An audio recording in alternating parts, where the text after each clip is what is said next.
सत साहिब सतगुरुदेव की जय। बंदी छोड़ कबीर साहिब जी की जय। बंदी छोड़ गरीबदास जी महाराज जी की जय। स्वामी राम देवानंद जी गुरु महाराज जी की जय हो।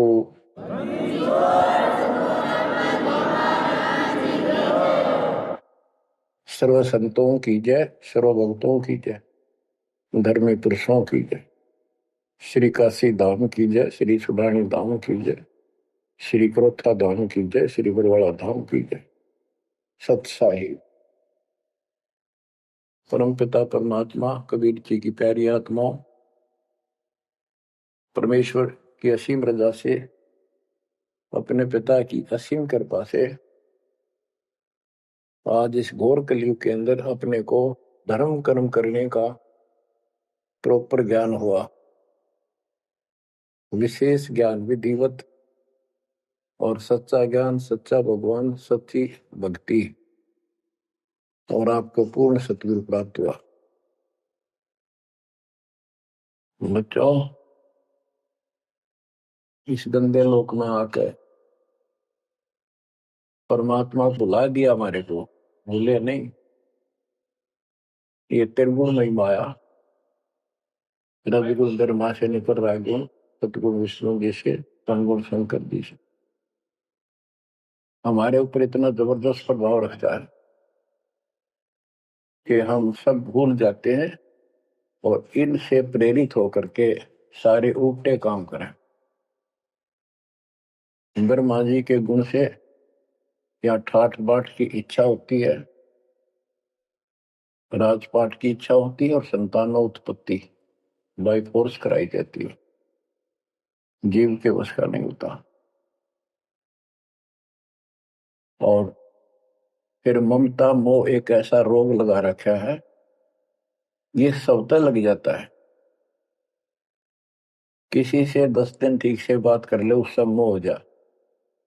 और अपने परिवार में जन्म लेने वाले बच्चों से तो होना ही होना, वहां तो सीने से लगाते हैं उनको। रूह होता क्या है? ये काल का आहार तैयार करवाया जाता है।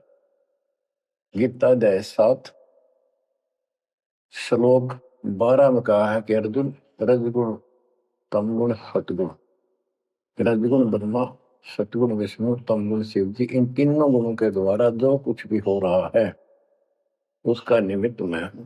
मैं इनमें नहीं, यानी मैं इनसे अलग हूं, ऊपर हूं।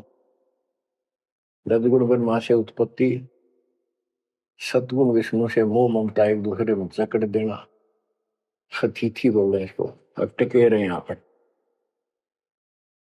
और तमगुण शंकर से संहार, ये है यहाँ का प्रोसीजर। हमारी आंख कतई नहीं खुलती क्योंकि प्रेशर ज्यादा है, इतना दबाव है, जीव की अवस्था नहीं है। आपको इतना ज्ञान सुना दिया और सुना रहे हैं,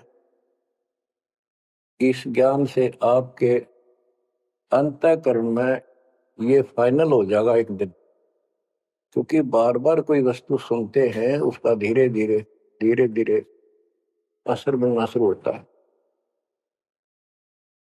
हम बातें सुनते हैं, सत्संग सुनते हैं, विचार मालिक के सुनते हैं, वाणी सुनते हैं, तो एक बार तो कति वैराग आ जाता है कि सचमुच बहुत गलत जगह फंस गए या कुछ भी अपना लेंगे।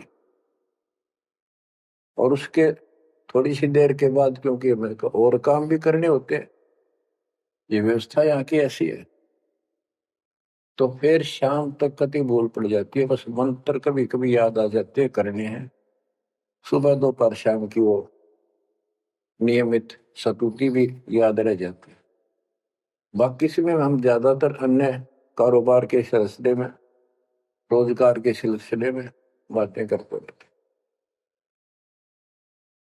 वह फिर से थोड़ी सी भूल पड़ जाती है। फिर जब सत्संग सुनते हो फिर जागृति आती है। ये ऐसे चलेगा, चलने दो। जैसे आपको बताता हूँ, बार बार दास बताता है कि आप बच्चे स्कूल में जाते हैं, अध्यापक आता है, अपना उसका पीरियड लेता है, सबको सावधान करता है, ध्यान से सुनो, लाइन में बैठ जाओ। तो हम बहुत सतर्क होके उनकी एक एक बातों को सुनते हैं, नोट करते हैं, लिखते हैं, फिर याद करते हैं। उसके बाद हम फिर खेलते कूदते भी हैं। बच्चे घर का भी काम करते हैं, माँ बाप का हाथ भी बटाते हैं।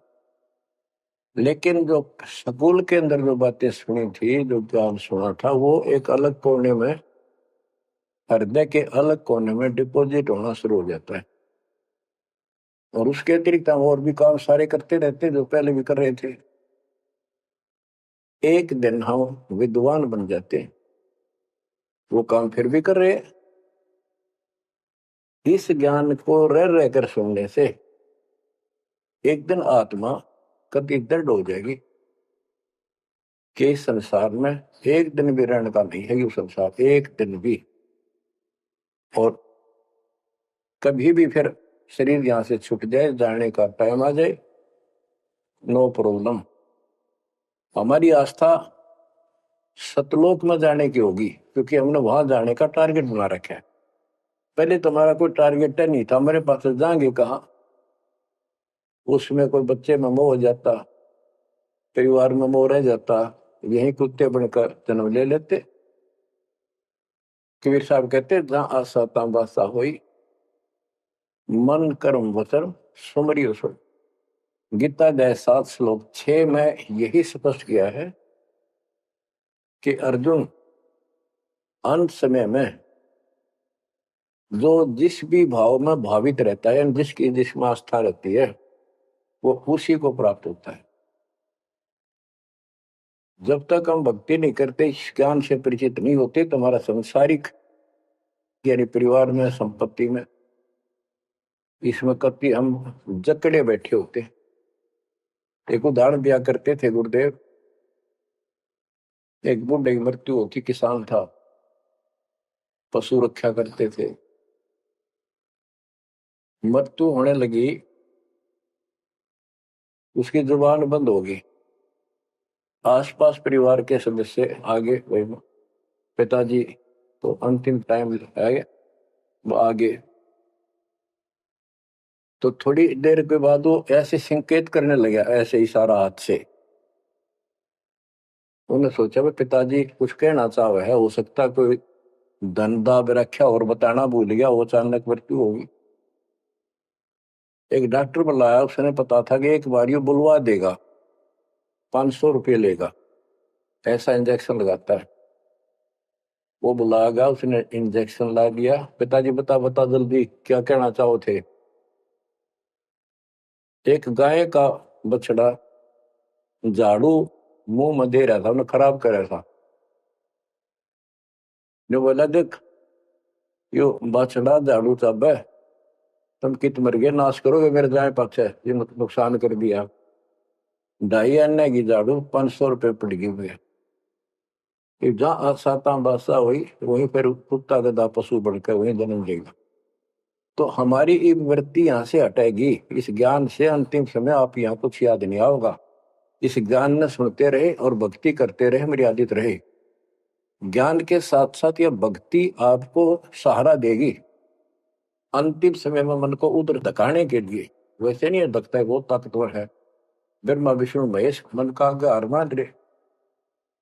ये ज्ञान और इस भक्ति की शक्ति इस आत्मा को न धका देगी ऊपर। अंत समय में सेकंडों के अंदर सतलोक बैठे पाएंगे। इस पर लगे रहना, इस मार्ग से जैसे दास आपको बताता जाना है। अमर करूं सतलोक पठाऊं, ताकत बंदी छोड़ करूं। कबीर साहब कहते हैं, मैं अमर करूं सतलोक पठाऊं भेज दूं, इसलिए बंदी छोड़ कर लाता।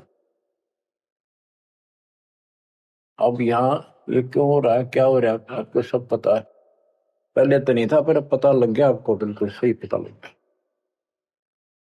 माता पिता के सामने बच्चे एक या दो तुरंत मर जाते हैं, चक्कर मारते रह जाते हैं, हाथ कुछ नहीं आना, और कई महीने वर्षों तक उसकी याद सताती रहती। हम इतने विवश हैं, हम इतने बंद में हैं, हम कुछ नहीं कर सकते, लाचार हैं। एक राष्ट्रपति किसी देश का या प्रधानमंत्री या अन्य कोई शख्स मानता अपने आप को, उसका इकलौता बेटा मर गया, प्रधानमंत्री, टक्कर मारा वो टक्कर, और उससे पहले जब आकाश में वो थी उसकी तुती, साथ में आकाश में रहा था, उसका दिमाग धरती पे पटक दिया। एक बताते हैं महाभारत में प्रकरण आता है, द्रोणाचार्य ये गुरु था कौरव पांडव का, और शिक्षा दिया करता मोह मत करो, मोह सबसे बड़ा खतरनाक है। द्रोणाचार्य का जब लड़का अश्वत्थामा मरा नहीं था उस समय तक, ये कह दिया गया कि अश्वत्थामा मर गया। वो झूठ बुलवाई गई थी श्री कृष्ण में प्रवेश काल द्वारा कि एक अश्वत्थामा नाम का हाथी था, उसको मार दिया गया। और युधिष्ठिर का बहुत विश्वास करते थे सब कि ये सत्यवादी है, कभी झूठ नहीं बोलता। तो काल ने या चाल चाली कि द्रोणाचार्य पांडवों की सेना को मार डालेगा। बहुत जबरदस्त तीरंदाज है, बहुत गजब का शूरवीर निशानेबाज है, इसको कंडम किया जाए। तो उसको कंडम करने का तरीका अपनाया कि इसको यह झूठी खबर फैलाई जाए कि अश्वत्थामा का बेटा मर गया युद्ध में, फिर ये पागल हो जाएगा। ऊपर तक दुनिया गीत गाती है, जब लग गया अपने जब पता लग गया तो युधिष्ठिर से झूठ बुलवा दिया कि तूने कह दे कि अश्वत्थामा पीते,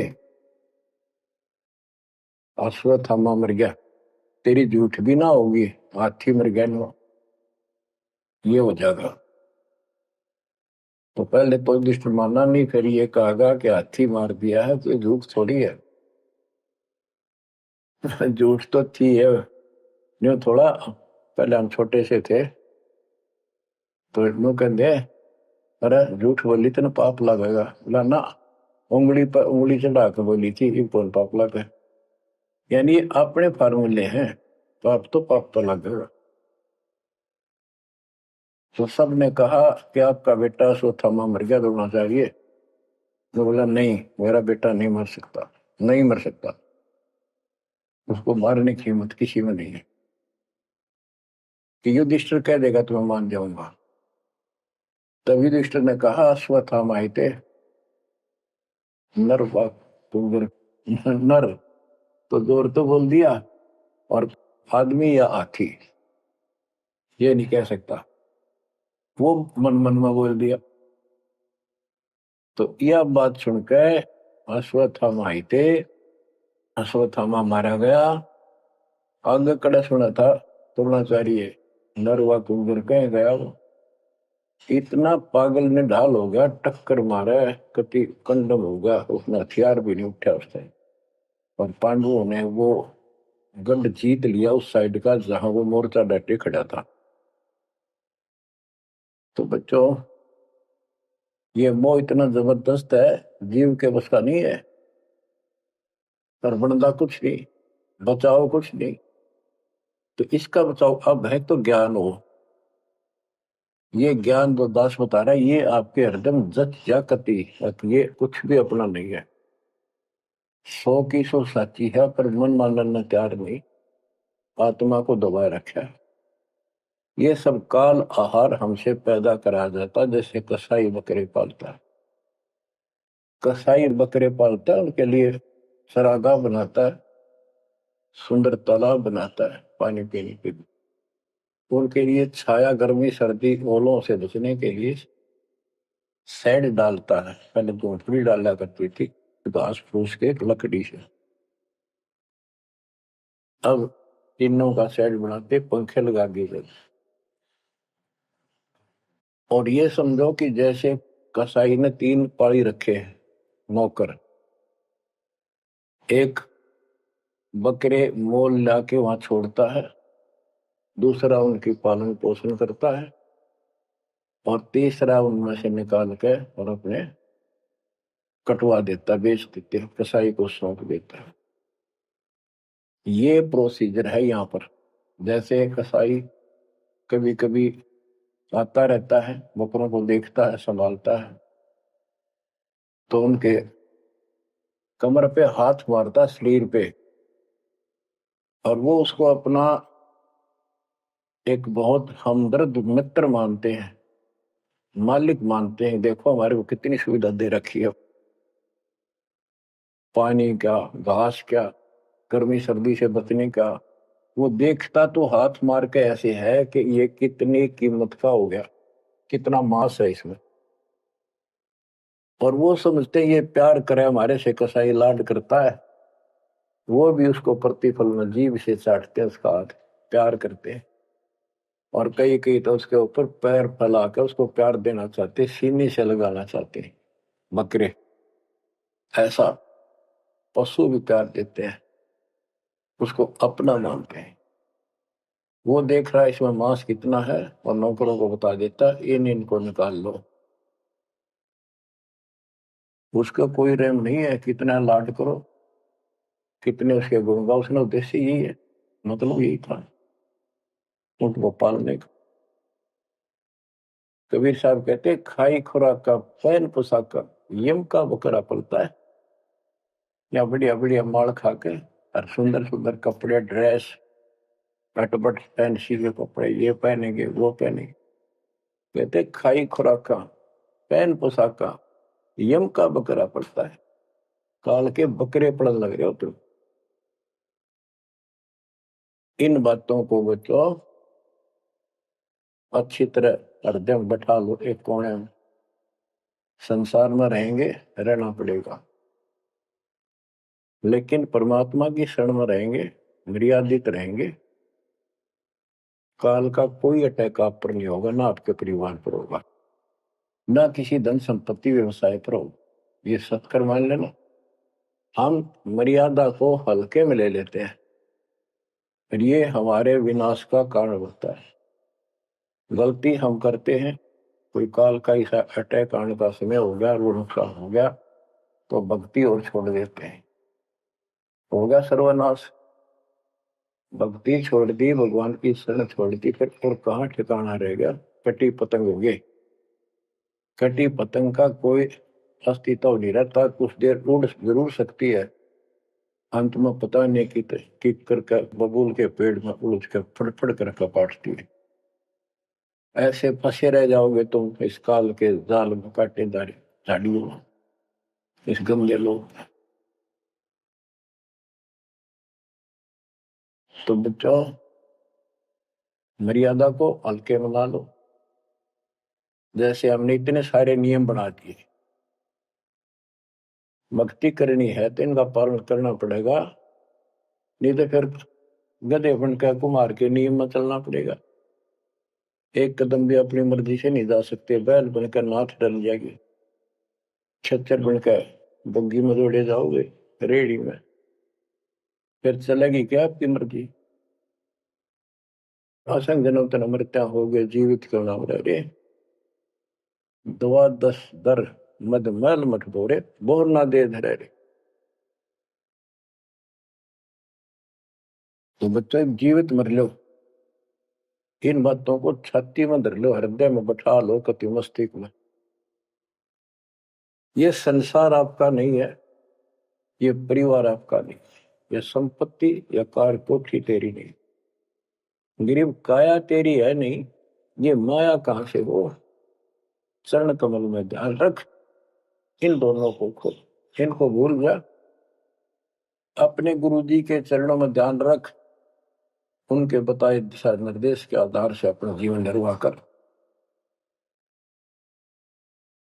बच्चों, आंख खोल लो, बार बार ये बातें बताई जाती हैं। जब ऊक चुप हो जाएगी फिर तो रोना शेष रहेगा, नथिंग एल्स। इस मार्ग में अहंकार इंसान को मारता है। किस चीज पे अहंकार करो, माया होगी तो अहंकार होगा, कोई पोस्ट पद ठीक सी होगी तो अहंकार होगा, शरीर स्वस्थ है, थोड़ी सी जान, अहंकार हो गया। एक परिवार में 5-4 लाठी ठानिया हो गए तो अहंकार हो गया, और अपने बॉडी की ताकत का अहंकार, और भी सैकड़ों कारण है जो इंसान के मन में दोष पैदा हो जाता है। तो ये इंसान का सबसे बड़ा खतरनाक शत्रु है। परमात्मा को अहंकार पसंद नहीं, और छोटी मोटी गलती को माफ कर सकता है। रावण था जिसे अहंकार नहीं छूटा, 10 मस्तक सर भी काट दिए, 10 बार काट दिए तो वापस दे दिए, ले भाई। ये सारा कुछ खेल कबीर साहब का किया, सारा कुछ।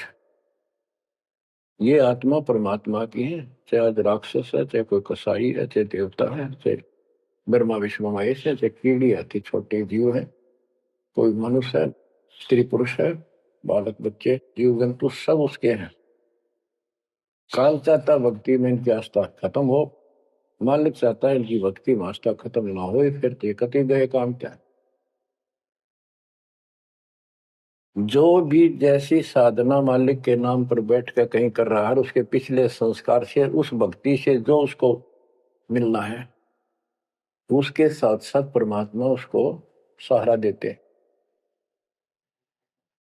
जैसे रावण ने सिर काट दिया शिव जी के निमित्त, तो भगवान के नाम काटा उसने, वो भगवान की खोज में निकला था। साधना गुरु गलत मिलने से उसको मार्ग गलत मिल गया। पिछले जन्म के संस्कारी ही इतने सैक्रिफाइस कर सकते, इतनी कुर्बानी कर सकते, वैसे नहीं हुआ करते। तो पिछले जन्मों में वो भगवान का भगत रहा है, फिर इतना बिगड़ गया कि राक्षस बन गया। तो उस मालिक ने उसको 10 शीश वापस दिए, लेकिन बकवाद करी तो अंत बुरा हुआ। उसके कर्म मत उसने रिद्धि सिद्धि की, उनसे धन दे दिया, वो धन भी यही छोड़ गया। गिरफ्त सर्व सोने की लंका होती, रावण शरण दी, एक पलक में राज विराजी जम के पड़े दी। मन तो सुख के सागर बसरे, और न ऐसा यसरे। क्या मांगो कुछ थिर न राही, देखत नैन चला जग जाई। एक लख पूत सवा लख नाती, उस रावण का आज दीवान बाती। एक पुत्र मांगते फिरते हैं, एक बेटा देते, हे भगवान बेटा हो गया। बेटियों की तो हम गिनती नहीं करते, बेटा चाहिए बेटा। वो किस लिए उगलफहमी पैदा कर रखी थी कि बेटा ना हो तो गति नहीं होगी माँ बाप की, क्योंकि अंत समय में जेठा बेटा, बड़ा पुत्र माँ बाप का अंतिम संस्कार करा, यानी उसने फूका, फिर उसकी अस्थि डाल का, फिर उसकी क्रियाक्रम करावे, तो उसकी गति हो। और जिसका बेटा नहीं, उसकी गति नहीं हो सकती। उसको तो संतान वाला मना नहीं करते थे। अब तो ये चांदना होगा, रोशनी होगी, बेटा बेटी है, कितनी मूर्खता का काम था। लेकिन काल ने तो उल्टी पढ़ाई पढ़ानी, उल्टा रास्ते डालना, वो होना, एक परंपरा बनाकर बैठ गए, वो एक लकीर के फकीर बन गए। जैसे राजा दशरथ का सबसे बड़ा बेटा रामचंद्र था, उसको राज दे दिया, और फिर उसको वनवास देना पड़ गया मजबूरी में। रामचंद्र जी वनवास में चल पड़े। राजा दशरथ का इतना मोह था अपने बच्चों में, रामचंद्र में विशेष, और जो बिछुड़ा उसमें ज्यादा हुआ करे, तो नो चल पड़ा, महल के ऊपर चढ़ के देखा, दिखता रहा, फिर नहीं दिखा तो चौबारे की अटारी पर चढ़ गया। चौबारे पर चढ़ कर जहां तक उससे दिखा, फिर मुंडेर पर चढ़ गया, एडी ठाई गिर गया, वहां से जमीन पर गिर गया, गिरते मर गया। अब रामचंद्र वापस नहीं आया, उसका अंतिम संस्कार किसने करा? वो पूछने वाला वे मंदबुद्धियों ने जो दुनिया को भ्रमित क्या करते थे, किसी की अकल वहां नहीं गई वहां तक। जेठा बेटा था ही नहीं, फिर उसके अंतिम संस्कार किसने करे? दूसरे ने करे होंगे। तो ये बात कहने की है, तो इसका मतलब उसकी गति हुई नहीं, बेटा होते हुए भी अंतिम संस्कार नहीं कर सका। तो इन बातों ने छोड़कर सतगुरु कबीर साहब द्वारा जो ज्ञान दिया है इस पे दृढ़ हो जाओ। देखो हमारी सारी बात उल्टी है। भक्ति मार्ग में बेटा है बेटी है, अच्छी बात है। परमात्मा के चरणों में लग गए दोनों तो हम तो बरी से हो गए, क्यों भगवान आप पर खड़ा हो गया। और बेटा भक्ति नहीं करता और बेटी करती है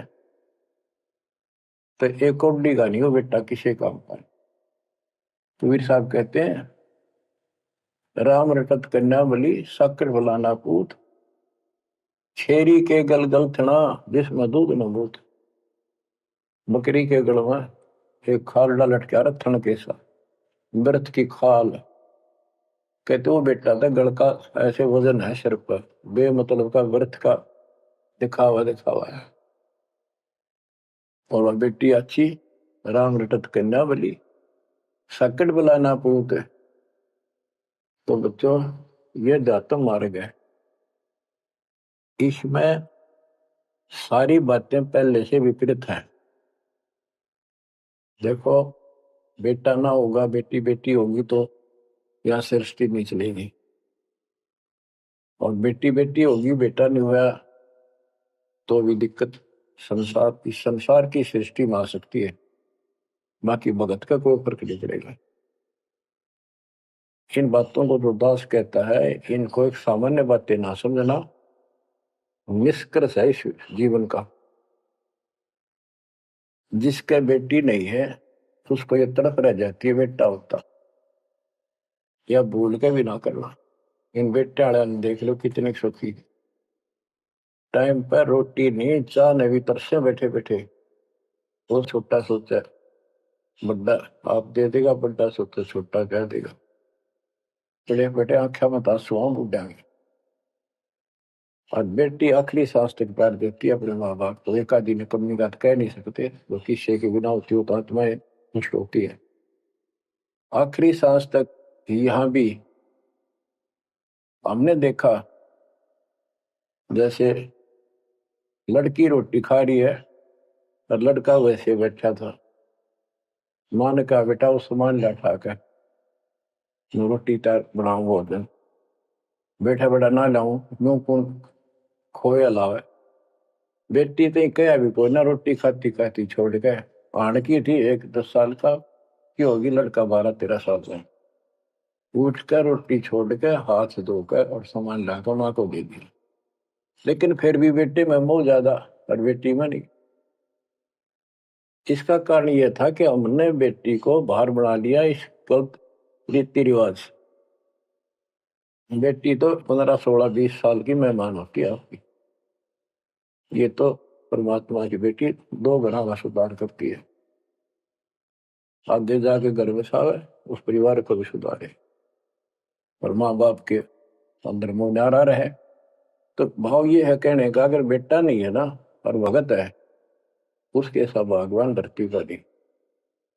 प्रथम तो वो है जिसका कति संतान नहीं, वो भगवान।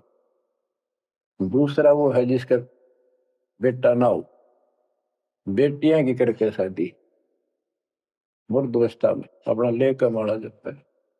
और बेटी वहां बैठी भी माँ बाप की चिंता करेंगी और कोई ना कोई सुविधा उनको देती रहेगी। और बेटा छाती पर रह के भी खून फूके जाएंगे, कति साफ दिखाई दे है, इसमें कोई मानो तो ना मान। लेकिन बेटे भी हैं ठीक है, और उनमें वो भी भक्ति करो आप भी करो, कुछ दिन में उनको समझ आ जाएगी। पुत्र वधू भी भगवान से डरने वाली हो जाएंगी, माँ बाप का ध्यान रखें, वैसे कोई विकल्प नहीं इसका। लेकिन इस दुख को हम अच्छा मानते हैं पुत्र ना होने से। हम तो काल ने गधे बना रखे हैं, जितना कष्ट हमें रहे और वजन लग जा रहा है तो हम सीधे चाला और कम हो जाता मानने को।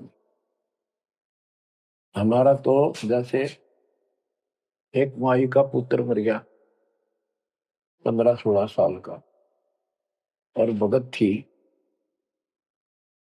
टक्कर मारी, रोना पड़े है कि बस की बात है, पाला पोसा ले जाता का। फिर उसने थोड़ा सबर हुआ जैसे कुछ दूसरे एक और बिना भगत थे उनके पड़ोस में, जो उनके लड़के की शादी होगी और वह पत्नी थी बदचलन, उनको समझाने की चेष्टा करी कि तू ऐसा ना कर, लेकिन वह तो मानी नहीं, उसने वही फांसी खा ली। अब वह भी मर गई और वो बेटा भी जेल में और वो सारे जेल में। वो दहेज के कारण, एक बेटा था ऐसे ही, उसने बहू को प्रताड़ित किया दहेज लेने के लिए, गरीब घर की लड़की थी, उसने सुसाइड कर लिया। वैसे सुसाइड करना कोई विकल्प नहीं है, इसे गंदे आदमी को छोड़ के कुमारी रह ले, अपने घर पे बैठ लिया। तो उस बेटे के कारण माँ बाप ने भी सजा हुई, बहनों तक भी जेल होगी। इसे बेटे ने के फूके, ईसा तो पहले मर जाता था अच्छा था। लेकिन हम इस बात को मानने को तैयार नहीं है, ना मानने में जब क्या कर लोगे, काल तक आ गया मारे जाओ टक्कर। तो कहने का भाव ये है कि इन विचारों से अपने मन को सेट रखो, परमात्मा जो करता है वो सही करता है। जैसे आपको बताते रहते हैं, एक बार हजरत मूसा जी, यहूदी धर्म के प्रवर्तक में, से किसी ने पूछा सत्संगी ने कि आज के दिन सबसे बड़ा इल्म वाला यानी ज्ञानी कौन है, उसने अपने आप को बताया। तो उसका अल्लाह बोला, जिसको खुदा मानते हैं, जिसने कुरान का ज्ञान दिया, बाइबल का दिया। कि मूसा तने ये बात बहुत गलत की, मुझे अच्छा नहीं लगा, तूने अपने आप को कैसे कह दिया मैं सबसे विद्वान हूँ। अब मूसा जी भी अपनी जगह ठीक थे जी, यो ज्ञान आपसे प्राप्त हुआ, आप भगवान खुदा हो, और खुदा जो ज्ञान देता हुआ सबसे उत्तम होता है, मैं उसी के आधार पर कह दिया। बोला नहीं, तेरा ज्ञान तो अल खिजर के ज्ञान के सामने पास भी नहीं, कुछ भी नहीं है। तो अल खिजर के पास मूसा जी पहुंच गए। अल खिजर जी ने कहा, कबीर साहब थे वो, कि मेरी तो बातों को मानने का नहीं, विश्वास नहीं करेगा, जो मैं को बातें माननी पड़ेगी, तो ऑब्जेक्शन नहीं होना चाहिए, और बोल लेगा नहीं, देखता देखता रही। मूसा जी बोले बिल्कुल महाराज, जैसे आप कहोगे, मुझे सब्र करने वाला पाओगे, कति मैं ऑब्जेक्शन नहीं करूंगा आपकी बातों में। अगर तू खरा उतरा तो ज्ञान बताऊंगा, ना बताऊंगा। उसने रास्ते में चलते एक जवान लड़का था, 17-18 साल का, अलखीजर ने पकड़ के और उसकी गर्दन पकड़ के मार दिया। तो मूसा जी बोले, तनिष बे किसी को मार दिया, तेरा दिमाग खराब है, यूं क्यों मारा तेने, क्या बिगाड़ा तेरा इसने। तो अलखीजर बोला, मैंने कहा था मैं जो करूं तू देखता रही है, बोलना नहीं है, मेरी क्रिया पर अविश्वास ना करना। मूसा जी ने अपनी गलती मानी, चल पड़ा। ऐसे ऐसे 2-3 और कारण गए, सब में उसने ऐसे ऑब्जेक्शन किया, आखिर वो बिना हार गया मूसा कि मैं इस योग्य नहीं, मैं आपकी बातों को अविश्वास करता रहा हूँ। लास्ट बता दिया कि इस क्रिया के बाद तो फिर ऑब्जेक्शन किया तो मैं तेरे से बात नहीं करूंगा, ना पे बताऊंगा। ज्ञान बोला जी ठीक है, उस पर भी हार गया वो। तब अल खिजर बोला, सुन ले, ज्ञान तो तूने बताऊ नहीं, तो वो लड़का क्यों मारा था। वो ऐसा दुष्ट पैदा हो गया था, इसके माँ बाप भगत हैं और उनको इतना परेशान करता, वह रो रो का टाइम काटते। उसके स्थान पर भगवान ने उनके घर में 50 साल की उम्र में एक बेटी का जन्म दिया, उनका सुखी जीवन रहा। ये प्रमाण है उसके अंदर, बाइबल के अंदर। तो बच्चों, ये सत्कर मान लो, मालिक जो करे उसको सही मानो, चूक चूक हो भी जा तो भगवान से दूर ना हो जाना। वो जो करेगा भगवान कभी गलत नहीं करेगा, ये तो आपने मानना ही पड़ेगा। गलत तो हम करे बैठे, हाँ यू काल करवाने लगेगा, पर रोज गलत हुआ है, एक दिन भी तो नहीं। तो बच्चों, परमात्मा की प्रत्येक क्रिया पर विश्वास रख कर चलो तुम, हमने चाहे कितना नुकसान होता दिखा है। राज्य करमता राम की रजा दरशीष, दास गरीब दरस परस, तिस बैठे जगदीश। हम अपनी विचारधारा को ऊपर रखा है, जो घिसी पट्टी और बिल्कुल बकवादों से भरी होती है। इस कारण से हम भगवान पे विश्वास, गुरु जी पे विश्वास और सब क्रियाओं पे विश्वास करके अपने कर्म छोड़ के फिर काल के जाल में फंसे रह जाते। और वहां कुछ है ही नहीं वो तो सारे उल्टे कर्म, बेसिक परंपरा बनावटी है। बच्चों, विश्वास करो अपने बंदी छोड़ पे, विश्वास नहीं करोगे तो मार खाओगे। गरीबदास जी कहते हैं, गरीब सर्जन अर्जुन को सतगुरु मिले, मक्के मदीने माही, 64 लाख का मेल था, दो गन सब ही जाही। गरीब चंडाली के चौक में सतगुरु बैठे आए, 64 लाख गारत गए, दो रहे सतगुरु पाए। गरीब सरजुन अर्जुन ठाहरे, सतगुरु की प्रतीत, सतगुरु यहाँ ना बैठिए, जो द्वारा है नीच। गरीब ऊंच नीच में हम रहे, हांड चाम की दे, सरजुन अर्जुन समझियो, रखियो शब्द स्नेह। बच्चों, सरजुन और अर्जुन नाम के दो मुसलमान थे। इनके नाम तो मुसलमान पद्धति पर थे। परमात्मा मक्का मदीने में गए तो वहां बहुत से चमत्कार किए। इन दोनों आत्माओं को समझ में आई ये बात। फिर ये सारी संगत में वहां मुसलमान थे, 2 वक्त मुसलमान रहे। वैसे तो काफी थे मुसलमान भी, पर ये विशेष दंड थे, सब नियमों का पालन करने वाले थे। तो इनका नाम बदल के सरजुन और अर्जुन रख दिया। परमेश्वर कबीर जी ने संगत की परीक्षा लेने के लिए एक लीला की कि ये विश्वास करते हैं या नहीं करते। क्योंकि भक्तों में गुरुदेव के आदेश का भी पालन कम होने लगा था। जैसे एक लड़की थी, उसको ज्ञान हुआ वो गलत काम करती थी, वैसा थी। अपना जीवन सुधारने के लिए मालिक से ज्ञान सुना, सत्संग में आने लगी तो संगत वाले उसको धिक्कारने लगे। गुरु जी से बताया, गुरु जी ने सत्संग के बाद उनसे कहा, भाई आपने इस चीज से कोई लेना देना नहीं, कोई सत्संग सुनेगा नहीं तो आत्मा कैसे साफ होगी, कपड़े को पानी साबुन लगेगा नहीं, उसका मैल कैसे उतरेगा। फिर भी वो जैसे तैसे अटपट करते रहते हैं। एक दिन मालिक ने परीक्षा ली, एक लड़की उस वैश्या को हाथी पर बैठाया, हाथी किराए पर लिया, हाथ में गंगाजल, सफेद पानी बोतल में भर लिया जैसे शराब हो। लड़की के कंधे पर हाथ रख लिया, सारी काशी में घुमा दिया, साथ में रविदास जी थे। तो जितने भी सबको पता चलता है, लोग देखते गए, शिष्यों को बुला बुला के लाओ, देख हम तो क्या करते, वहां पर वैश्या तक जाती है, दुल्हा कैरेक्टरलेस है। पहले तो हम भगवान क्या करते उसको, इतने सुख दे दिए, जान निकली पड़ी थी, टोटा दुखी कर रहा था, शरीर में कष्ट थे, कहीं सुबह का रोटी भी नहीं थी, और इतने ठाठ कर दिए गुने दिनों में। जब तो भगवान थे, आज वो शैतान लगे। ये हमारी कमजोर बुद्धि, जीव बुद्धि की सोच थी। सब परमात्मा को छोड़कर दूसरी साधना करने लग गई। गरीबदास जी कहते, बड़ुआ बड़ुआ सब कहे, कोई ना जाने खोज। क्यों ऐसे किया था उस मालिक ने, इसको कोई नहीं समझ सका। दास गरीब कबीर कर्म, बट सर का बोझ, कि वो इतने शिष्य बना लिए थे, उसका भार गुरु पे होता है उनको पार करने का।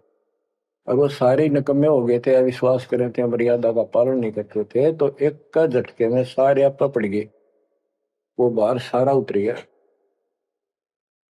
तो उस समय अर्जुन सर्जुन बाहर गए हुए थे, उनका ड्यूटी लगाई थी, तू जाया करो मुसलमानों के मेला में, वहां समझाओ लोगों को। तो मक्का मदीना से ये आए। उस समय सारी लीला हो चुकी थी, और कबीर साहब उनकी परीक्षा के लिए उस दिन भी उस लड़की के घर जा बैठे, वैश्या के आंगन में। अर्जुन सरजुन को बताया कि गुरुजी तब भाई कति गिर गए, जुल्म कर दिया सरेआम, वैश्या के साथ हाथी में घूम रहे थे, शराब पी रहे थे। अर्जुन सरजुन को विश्वास नहीं हो रहा था कि ऐसी क्या बात कर रहे हो, ऐसी बात कहने से ही पाप लगता है गुरु जी के प्रति, तुम ये बोल क्या रहे हो। तो एक बोला मैं अभी देख का हूँ, आज भी वहीं बैठे ना, एक ही ना, तो जा देख ले, देख लो जाके। वो दोनों वहां गए, परमात्मा बैठे थे, लड़की पैर दबारी, गुरु जी बैठे चारपाई पे, बेटी बैठी नीचे। तो गुरु जी को शिक्षा देते हैं, गिरिव सरजुन अर्जुन ठहरे सतगुरु के प्रतीक, यानी उनने कुछ दृढ़ता दिखाई थी। फिर जाके देखा तो वहां सतगुरु से बोले, सतगुरु आना बैठिए यो द्वारा है नीच, हे सतगुरु आप यहाँ ना बैठो, ये तो एक नीच औरत का घर है। परमात्मा बोले, गरीब ऊंच नीच में हम रहे, ये हाड चाम की दे, तुम्हारी हाड चाम की दे है इसकी कोई। अर्जुन अर्जुन समझियो रखियो शब्द स्नेह, तुम समझ जाओ, अपनी भक्ति कर लो, जो नाम दिया, इन बातों में कुछ नहीं दे रहा। तुम गुरु को शिक्षा देते हो तो मेरे गुरु हो गए। ऊंच नीच में हम रहे, ये हाड चाम की दे, सरजुन अर्जुन समझियो हो रखियो शब्द स्नेह। तो उनकी आंखें जब खुल गई, पैर पकड़ लिए, माफ करो गुरुदेव, मेरे नीच आत्मा है, हमसे बड़ी भूल होगी, क्योंकि वो चाहती है मुझकी। फिर परमात्मा ने कहा, बेटा कितनी बात बना लो तुम, मेरे प्रति वो भाव थारा हो नहीं सकता, तुम्हारे मन में मैल आ चुका है, और ईब मेरे इस शरीर से गुरु रूप से तुम पार नहीं हो सकते। फिर रोए बुरी तरह जी, फिर उद्धार कैसे होगा। फिर बता कि दिल्ली से 10 मील दूर पश्चिम की ओर किसी गांव में हम फिर आएंगे, हमारा एक भक्त आएगा, उसको दीक्षा देंगे, दीक्षा उससे लेकर तुम कल्याण को प्राप्त होगे। तो वो कहते हैं वहां से चल के वृद्धावस्था में हमायूं गांव है खरकोदे के पास, वहां आकर रुके। कति वृद्ध हो गए, मालिक की कृपा से वो 200 साल जिए ऊपर से। और फिर गरीबदास जी को परमात्मा मिले 10 साल की उम्र में, उनको दीक्षा का आदेश दिया। तब उन्होंने वहां से दीक्षा लेकर वहीं शरीर छोड़ दिया, छुड़ानी में। उनकी अभी तक हमारे सामने बताओ थे, हम जाने लगे थे 10 साल पहले, या भोरी वाले महाराजा करते गरीबदास जी, उन्होंने वो मंडी फुड़वा दी, उनके दोनों की यादगार बनी हुई थी, इसलिए फुड़वा दी कि लोग इन पूजन लाग जाए गरीबदास जी को छोड़ के। तो कहने का भाव यह है बच्चों, आंख खोल लो, इन बातों को चिंतरा, गुरु के प्रति कभी अविश्वास नहीं होना चाहिए, और परमात्मा की प्रत्येक क्रिया को शिरोधार्य होना चाहिए।